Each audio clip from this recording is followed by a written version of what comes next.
On the line now is the Mayor of the City of Greater Geelong, Councillor Stephanie Asher. Good morning. Good morning, Mitch. How are you? Good, thank you. Thanks for being on the program. First of all, on your website, it doesn't actually say that you're running again, but it says you want to continue to work with the elected councillors, which sort of means you are going to run again. But I suppose there's other ways in which you could work with them without actually being a councillor yourself. That is true. And if I do run, which I do intend to run, and I'm not successful, I would obviously continue to go work with them. But yes, I am running. I simply haven't put on your website yet that I am, because I haven't finished doing my website. But yes, I do intend to run. That's fair enough. One of the things it says on your website is that you will not tolerate party politics in the chamber. How big of an issue is that? It's not. It actually hasn't been an issue for our council. It creeps in every now and then in little tiny ways, but no, it's really not an issue. I think we provide a very balanced and bipartisan group, which is terrific. Moving right along to the COVID-19 situation, the Mayor of Colac has in the past apparently called for an extended lockdown, but according to Darren Cheeseman, he's retracted those comments. But should Geelong be in lockdown, given that we're in quite a precarious position between Wyndham, which has quite a high number of cases, and Colac Otway, which also has a high number of cases, and we have problems ourselves? It's certainly a very difficult situation for Colac and Wyndham, and I've firstly got to say, we extend our sympathies and empathy for everybody in that situation, and for Melbourne as well. Absolutely feeling for everybody impacted. Geelong at the moment, the numbers are actually okay, so we're following the state's guidance with this one, and we won't be recommending lockdown until, and hopefully it won't happen until the numbers indicate that that's needed. But certainly understand the Mayor of Colac with his concern, because bearing in mind that's a population of 21,000 and they've got 50 cases. We've got a population of 258,000 and far fewer relative cases, I think 31 active cases. So, it is all relative, but we really appreciate everybody doing their bit. I think people are being fantastic, very disciplined. Everywhere I go, I see people respecting the social distancing and doing the right thing. So I think if we continue that way, hopefully it will end well. Well, we'll see how that plays out, but how are we being affected economically, because our links to Melbourne are being heavily restricted with the checkpoints, and we may have had tourists coming down? That's clearly not the case. So this Melbourne lockdown has got to have knock-on effects for us, doesn't it? Oh, absolutely. There's been a particularly big impact on the accommodation, tourism, food services and the retail sector. We've had 467 businesses who have accessed our business support program, so that's a pretty good indication that there's a high number of particularly small businesses, I think, requiring support. Local employment is forecast to be down about 7.5% for the June 2020 quarter, but I think without JobKeeper that'd be closer to 12%. So we're doing slightly better than average. The Victoria-wide figure's 14%, so we are doing slightly better. But yes, absolutely big impact on our tourism businesses in particular, and accommodation. Now, in terms of the transparency and governance policy, can you tell us about that? Because I believe there was a special meeting of council outside the usual schedule. Yes, that's right. And that was because we needed to get it out to consultation to meet the deadline. It has to be adopted by council by the 1st of September. So in order to give enough weeks of consultation from the community, we had to conduct a special meeting. It's all about, the draft governance rules describe how council makes decisions fairly and how we conduct our meetings, so the meeting procedures, also how records of decision-making processes are kept, and the procedures for how councillors and committee members can disclose direct and indirect conflicts. And that's obviously something that is a hot topic in Geelong, and it always is with a regional community, I think, because we're so wood networked, aren't we? And there's quite clear rules around that, and this one's about how that's actually disclosed. And some of the changes to the rules also include the inclusion of gender-neutral language, because it was really funny when I started, nobody knew what to call me. It's like I was at Mrs. Mayor or Lady Mayor, and it's now in the official documents. It's Madam Mayor or Mr. Mayor or just Mayor. So now it can be gender neutral. It can be Mayor or Chair. It doesn't have to be Madam or Mr. So that was an interesting modern change. And also, of course, now it includes the fact that we can conduct meetings remotely, which we might start doing increasingly just to remain safe and set a good leadership role modelling. What do you think are the biggest challenges that we face in terms of transparency in the council? Because in an election year, it does seem to be on everyone's lips.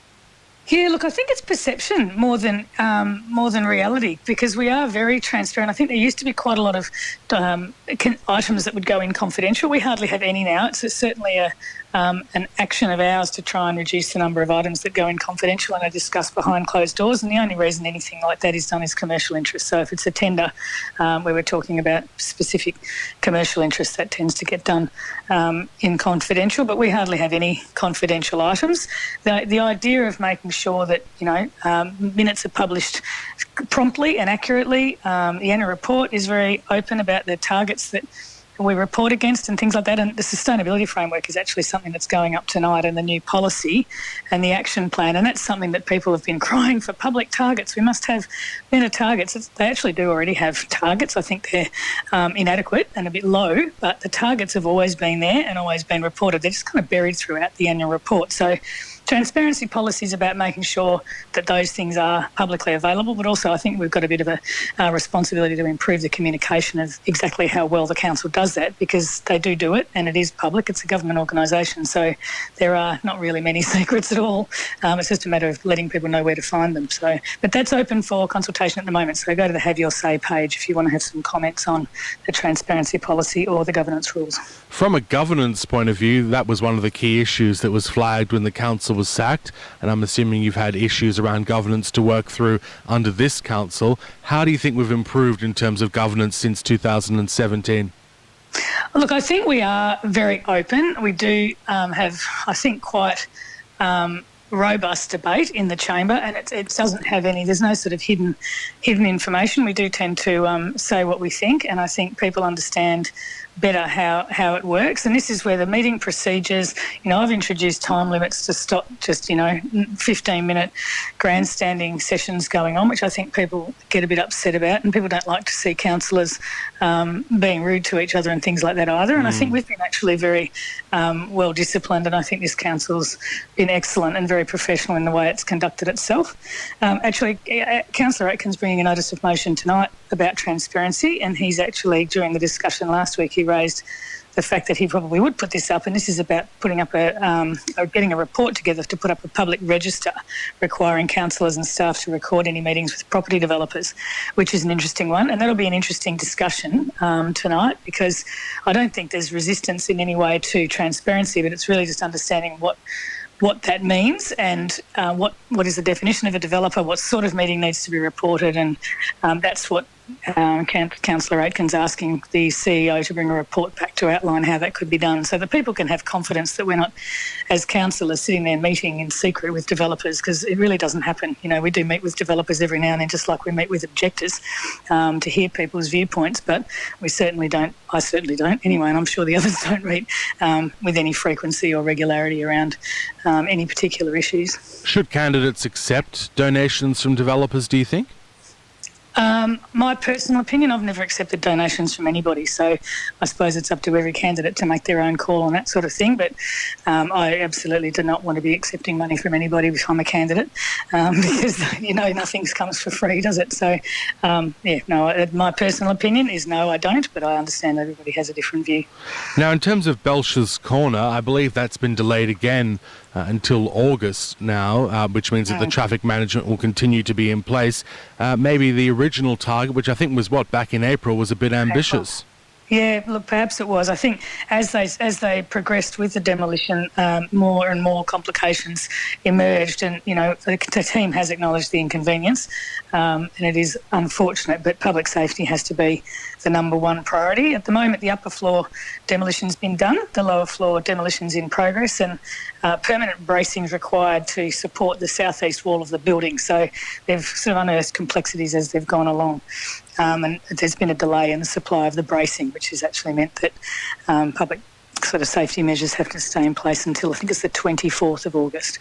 So it is unfortunate. We acknowledge that that's inconvenient, but I must say the town is not as busy as it usually is, so it's possibly not a bad time to be getting this done.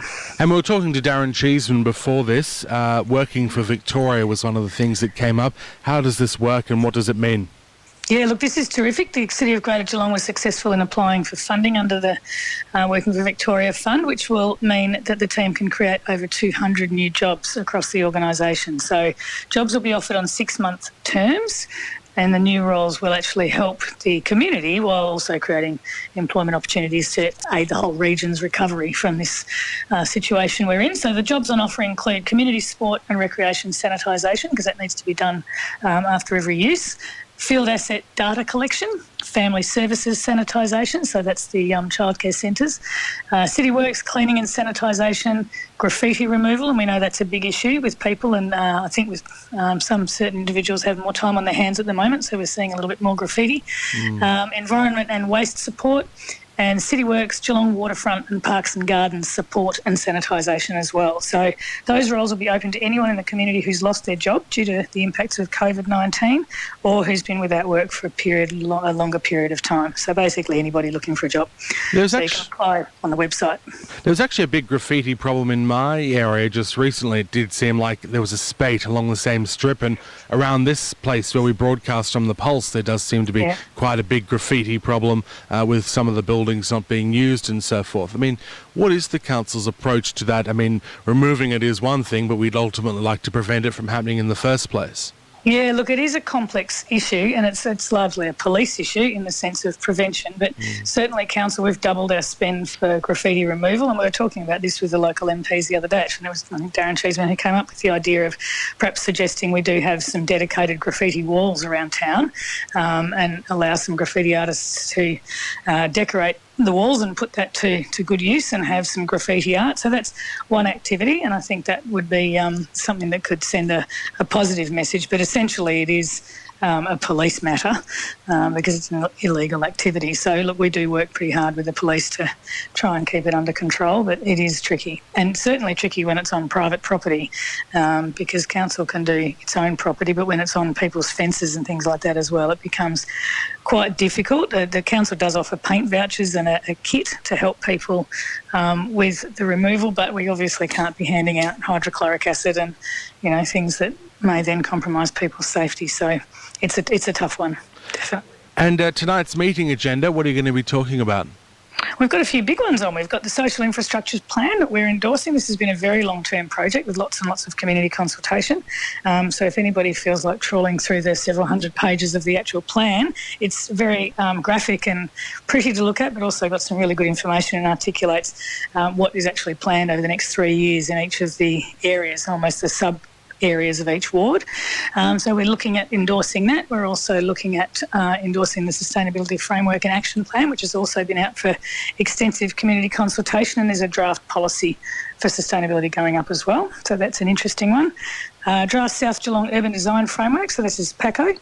Oh no, sorry, PACO's a different conversation. This is a very interesting UDF, so that's around the train station area, which will be, I think there was an article in the Addy about it yesterday. Is this the one around South Geelong? Yes. Yeah, that's right. Yes. South Geelong Station. So, and Moorabool Street as well. So that's an interesting proposition. We've got the Lara flood overlays as well, new footpath on Gazapool Road, LED street lighting, and of course the notice of motion from Councillor Aitken, which should have some good discussion. And I think Councillor Mason's also bringing a notice of motion forward about extending the opportunity to have virtual meetings beyond November, because it's legislated to be up until November, but I think that probably in the modern era needs to be introduced as an ongoing feature of council meetings. And we are actually pushing for a hybrid option too, so that people can, if they can't turn up in person, they can Skype in, Zoom in, or use whatever virtual means they can. That then allows people with